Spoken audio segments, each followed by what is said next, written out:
So I mentioned the 5 ways to well-being at the beginning. So the way that we kind of look at it is kind of being active. So this might be going for a walk, it might be running, cycling, maybe doing yoga, tai chi, or just finding different things that you can be active.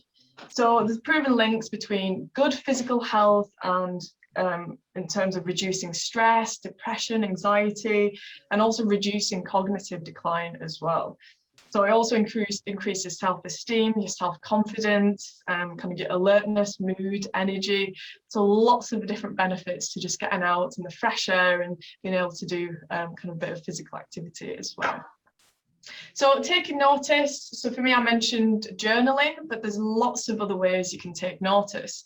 So it's even just taking notice of nature and seeing all the daffodils and hopefully kind of the leaves and everything around us that's starting to kind of get into springtime, which hopefully this day is reflecting it. It's a bit more, I mean, it's a bit cloudy, but it's starting to have that sunshine that we hope to have more in the summer as well.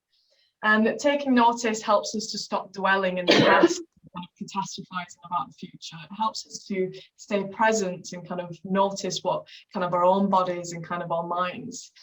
It helps to kind of reaffirm our life priorities and kind of influences kind of the positive life choices that we make as well. So in terms of learning, so something that we can do is maybe kind of learning some new things, or maybe something in the house that needs to be done. Maybe you need to do grouting the bathroom, or kind of refurbishing some stuff and learning some new skills. And it helps you build that confidence and put some skills under your belt so that you feel a bit more kind of building that self-esteem and kind of reaffirming. But it also helps build resilience. So someone might pick up kind of an old rusty guitar they've left in the attic somewhere, and they haven't played for a long time, but they keep trying. So, you know, you might not get it the first time, but it's about that practice and kind of building that resilience as well. So with giving as well, it doesn't have to be just volunteering. It could be something as simple as smiling at someone, or giving someone a compliment, or just giving a bit of your time to be able to get out there and talk to someone. So you might even do some befriending, or something that kind of gets out there and gives a bit of your time for other people as well. And connecting. So finally, is connecting. We probably felt a bit more disconnected in the last year, but it's about kind of reaching out and finding other ways of being able to connect. So hopefully we can have those connections where we can meet people. We can even kind of hopefully have dinners with people and go to cafes. But there's lots of different things you can still do. So you might even write a letter to someone. So I think it'd be a bit more exciting getting a letter from a friend or a family member than seeing a bill or anything that's not as exciting, or junk mail. You could even send a postcard, or maybe make a card and find ways of connecting in that way. You could even play board games through video calls. We've got quite an advanced kind of technology around us, so it's finding new ways that we can connect as well. So can you think of some ways that you might have kept yourselves well in the last year? My kids. Yeah. Yeah, definitely keeping you on your toes. Yeah.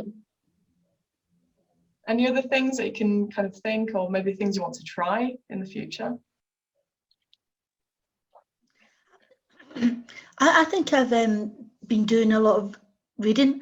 When I say reading, I mean like things that I've done before. So I feel as if I've done a revision of everything I owned. You know, like I haven't really read so much new, and I don't really read novels so much, but I just like to read quite a few things.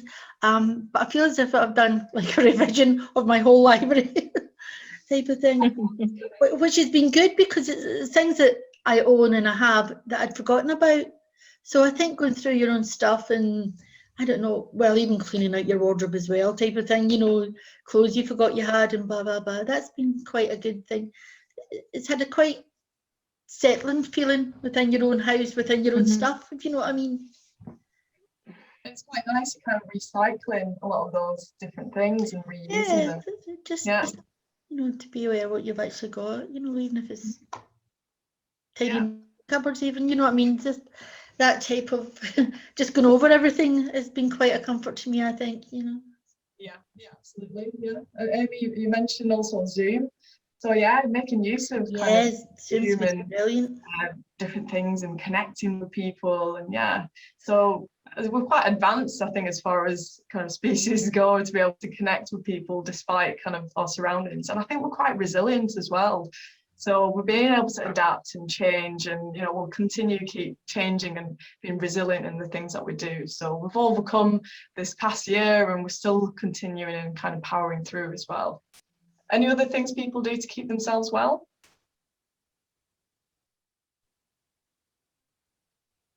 Cooking. Cooking, yeah. So definitely cooking, baking, yeah, lots of different things. Trying new recipes, maybe being a bit risky with some of the recipes. It doesn't work. No, it isn't. I've tried an apple and orange risotto. No. Yeah, it wasn't a dessert, and it wasn't savoury. No.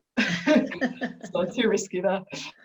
But yeah, so there's also lots of support that's available. So I've mentioned talk to your GP, because they've kind of got a wealth of information in different intervention and support that's out there as well. And you can also use us, so Sam H. We've got lots of info, lots of videos and stories and case studies, but also publications as well. So a little bit more about mental health conditions, how you can support each other, and with children as well, to be able to look after young people.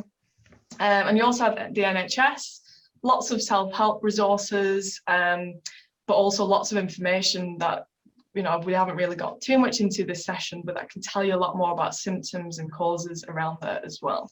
So you also have Breathing Space and Samaritans. So these are crisis lines, but also information lines where you can get in touch with them if you kind of feeling low, or maybe just someone to chat to, or you might refer someone else onto them as well.